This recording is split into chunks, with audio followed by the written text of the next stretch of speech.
বিসমিল্লাহির রহমানির রহিম। আসসালামু আলাইকুম, স্বাগতম সবাইকে ইংলিশ মেলাতে। আশা করি তোমরা সবাই অনেক ভালো আছো। ইংলিশ মেলাতে আমরা মূলত আলোচনা করব ইংরেজি সকল ধরনের প্রশ্ন, মডেল কোয়েশ্চেন্স এবং অ্যান্সার। এখানে ম্যাথে যারা দুর্বল তাদের বিষয় নিয়েও আলোচনা করা হবে।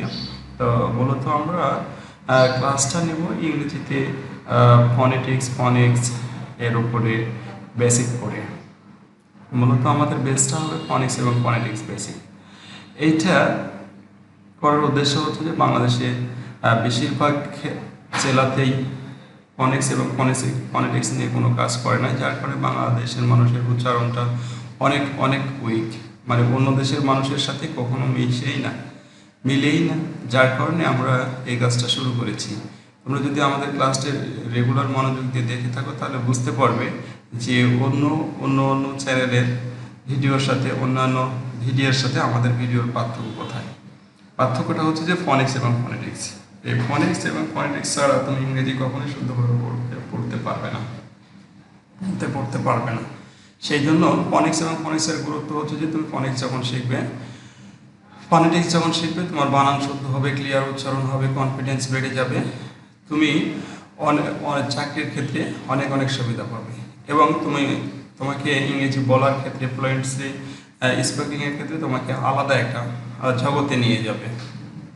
তো আজকে আমরা প্রশ্ন কীরকম হবে ক্লাস 7-এর সেইটা দেখাবো। দেখো এটা স্যাম্পল কোশ্চেন এখানে দেওয়া আছে। আমি এটা বই থেকে তুলে নিয়েছি। দেখো, এটা বইয়ে তোমাদের শেষের পেজে দেওয়া আছে, তোমরা ইচ্ছে করলে ওখান থেকেও দেখে নিতে পারবে। এবার দেখো, এখানে সিম্পল কোশ্চেন গাইড এর পেপার এত ফুল মার্কস 18, এখানে টাইম 300, সেকশন এ রিডিং টোটাল মার্কস 44।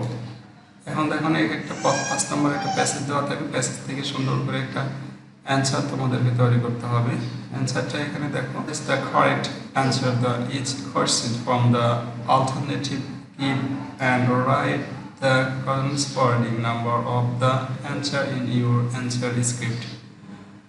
এখন এখান থেকে তোমার অ্যান্সারটা মিলিয়ে নিতে হবে, প্যাসেজ থেকে কোনটা হবে সেটা তোমাকে মিলিয়ে নিতে হবে। এখানে 1 প্রশ্ন থাকবে, 2, 3, 4, 5, 6, ওকে 7, মোট 8, 9, 10। এই 10টা প্রশ্ন থাকবে। 10টা প্রশ্নের অ্যান্সার তোমাকে কীভাবে করতে হবে, অ্যান্সারটা একটা সময় ফুল প্রশ্ন তুলতে দরকার নয়। 1 নম্বর বি অ্যান্সার, 2 নম্বর সি অ্যান্সার, 3 নম্বর বি অ্যান্সার, ঠিক এইভাবে অ্যান্সারটা করবে। যেহেতু আমাদেরকে বোর্ডে নমুনা দিয়েই দেওয়া আছে, তা লেখার দরকার নাই। ইংরেজি অ্যান্সার করতে না জানলে সমস্যা। যেহেতু আমাদের এইভাবে অ্যান্সারটা করলে সহজে করা যাবে, সেই জন্য আমাদেরকে 1A, 1A বই 2B, 2D, ঠিক এভাবে করবো। এখানে দেখো মার্কসটা থাকবে কত, তোমাদের মার্কস থাকবে হচ্ছে যে 5, মানে একটা প্রশ্ন অ্যান্সার করলে 0.5, অর্থাৎ হাফ মার্ক করে। আর টোটাল মার্কস হবে 10টার জন্য 10 ইকুয়াল, অর্থাৎ এখানে 10 মার্ক থাকবে। আর read the following text answer the question, এখান থেকে আবার একটা টেক্সট থাকবে, সেটার অ্যান্সার করতে হবে। এখান থেকে 5টা প্রশ্ন দেওয়া আছে। দেখো, now right answer the following question. এখানে 5টা প্রশ্ন থাকবে, 5টা প্রশ্নেরই অ্যান্সার তোমাকে এখানে করতে হবে। 5 করে 10, এখানে 2 মার্কস। এখান থেকে খুবই সহজ, তোমরা খালি কোশ্চেন টেক্সট বুক থেকে 5 বা 10 বার করে পড়ে নিবে। 5 থেকে 10 বার পড়ে নিলে তুমি এখান থেকে প্রশ্নটা খুঁজে বের করতে পারবে। আর তোমাদেরকে অবশ্যই ওয়ার্ড মিনিং সহ পড়তে হবে। আর যা পড়া থাকলে এটা প্রশ্নটা অ্যান্সার করতে তোমাদের সুবিধা হবে। আমি সবসময় ওয়ার্ড মিনিং সহ তোমাদের ক্লাস নেব, ওকে। হ্যাঁ, নাও রাইট হেল্প। দেখো, এখানে 5টা প্রশ্ন আছে, 5টা প্রশ্ন 5 করে 10। এই 10টা প্রশ্নে তোমাকে প্যাসেজ থেকে অ্যান্সার করতে হবে। Question set does not lead to the right categories of answer. Now questions in parentheses and write about this. Just make the point and answer the questions. অর্থাৎ প্রবলেম অ্যান্সার তোমাদেরকে প্রশ্নটাতে দেওয়া থাকবে, এখানে কোনটা right সেটাতে tick পূরণ করতে হবে অ্যান্সার সাথে, মানে এটার সাথে কোনটা মিলবে সেইটা মিলিয়ে তোমাকে অ্যান্সার করতে হবে। এখানে অ্যান্সারটা তোমাদেরকে করে দেয়নি, তবু আমি বলে দিচ্ছি যে এই পুরো প্রশ্নের সাথে এই বাকি যে অপশানের মধ্যে যেগুলো দেওয়া আছে সেগুলো কোনটা মিলবে সেটা তোমাদেরকে মিলিয়ে সঠিক অ্যান্সারটা পূরণ করতে হবে। Read the following answer the following questions. এখানে আবার আরেকটা প্যাসেজ দেওয়া থাকবে, প্যাসেজ থেকেই তোমাদেরকে এই খালি ঘরটা পূরণ করতে হবে। এখানে 5 মার্কের দেওয়া থাকবে প্যাসেজ থেকে, এটার কোনটা মিলবে সেটা পূরণ করতে হবে। এইভাবেও লিখতে পারবে, আবার এটা তুলে নিয়ে আবার এটা করতে পারবে, লিখে দিতে পারবে। Number B, text the following, read the text and answer the following question. এই টেক্সটটা আবার পড়তে হবে, পড়ে নিচের প্রশ্নগুলোর অ্যান্সার করতে হবে। এখানে ট্রু ফলস দেওয়া আছে 5টা, 5 একে 5, ট্রু ফলস। আশা করি তোমরা বুঝতে পেরেছো। প্যাসেজ পড়লে 5 থেকে 7 বার প্যাসেজ পড়লে তুমি বুঝতে পারবে কোনটা প্রশ্ন ট্রু, কোন প্রশ্নটা ফলস। তো এইভাবে অ্যান্সার করতে হবে। এখানে 4 নম্বরে দেওয়া আছে 5, তোমাদের বক্সে কিছু দেওয়া থাকবে, বক্স থেকে এখানে ভিতরে যে শূন্যস্থান থাকবে শূন্যস্থানে তোমাদেরকে কোন অ্যান্সারটা বলবে সেটা তোমাদেরকে লিখে দিতে হবে। লেখার সিস্টেমটা কীভাবে হবে এইটা এখানে দেওয়া আছে। এর সাথে কী বলবে, বি এর সাথে কী বলবে, সি এর সাথে কী বলবে, ডি এর সাথে কী বলবে, বরাবর লিখে ম্যাচ করতে হবে। এবার match the text giving the column A and column B, write the complete sentence. এখন এই কমপ্লিট সেন্টেন্সটা তোমাকে কোনটার সাথে মিলবে, একের সাথে কোনটা মিলবে সেটা তোমাকে মিলাতে হবে, এতটুকুই বলা আছে। এবং অ্যান্সার করার সিস্টেমটা এখানে বলে দেওয়া আছে। দেখো এটা কোনটার সাথে কোন বাক্যটা মিলবে, ডাইরেক্ট সরাসরি বাক্য লিখে ফেলতে হবে। এবার 6 নম্বরে নাম্বার 6, তোমার সেন্টেন্স এগুলো রিঅ্যারেঞ্জ করতে হবে। অর্থাৎ এখানে গল্প দেওয়া আছে, গল্পটা এলোমেলো দেওয়া আছে, তোমাদেরকে সুন্দরভাবে সাজাতে হবে। 10টা বাক্য দেওয়া আছে, 10টা বাক্য কীভাবে সাজাতে হবে এতটুকু অ্যান্সার এভাবে লিখলে চলবে। ওকে, তোমাকে পুরো গল্প আবার লেখার দরকার নেই।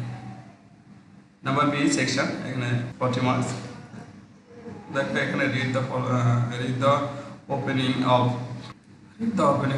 Story below and complete in its 10 sentence। এবং এইটা স্টোরি দেওয়া আছে, স্টোরিতে তোমাকে গল্পটা কী করতে হবে, কমপ্লিট করতে হবে 10টা বাক্যের মধ্যে।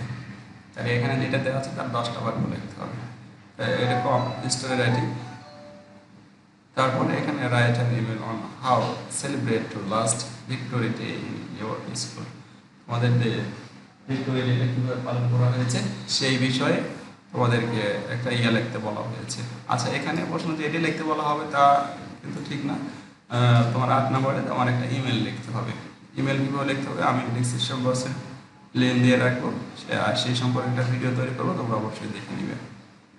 নাম্বার 9, এখানে said is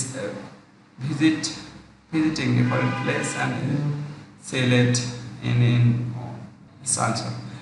ডায়লগ লিখতে বলা হয়েছে। নাম্বার 9-এ তোমাদের একটা ডায়লগ লিখতে বলা হয়েছে। এই ডায়লগটা তোমাদেরকে লিখতে হবে কি সম্পর্কে, যে কোনো একটা বিষয় সম্পর্কে তোমাদেরকে ডায়লগ লিখতে বলা হবে, তোমরা ডায়লগ লিখবে।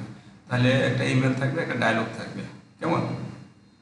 নাম্বার 10, এখানে তোমাকে দেওয়া থাকবে একটা প্যারাগ্রাফ লিখতে হবে। এখানে answer the following question, continue paragraph on friendship। আচ্ছা, বন্ধুত্ব নিয়ে একটা প্রশ্ন প্যারাগ্রাফ তোমাদেরকে লিখতে বলা হয়েছে। এখানে যেটা দেওয়া থাকবে তোমাদের সেটা নয়, মূল কথা হচ্ছে তোমাদেরকে প্যারাগ্রাফ লিখতে হবে। এই 10টা প্রশ্ন তোমাদেরকে লিখতে হবে, তাহলে 10টা প্রশ্ন তোমাদেরকে অ্যান্সার করতে হবে ঠিক এইভাবেই। আশা করি তোমরা বুঝতে পেরেছো। এরপরে যদি তোমাদের কোনো প্রশ্ন থেকে থাকে তো অবশ্যই আমাদেরকে কমেন্ট বক্সে কমেন্ট করবে, এবং ভিডিওটি ভালো লেগে থাকলে অবশ্যই বন্ধুদের মাঝে শেয়ার করবে। ভালো থাকবে, সুস্থ থাকবে। আল্লাহ হাফেজ, আসসালামু আলাইকুম।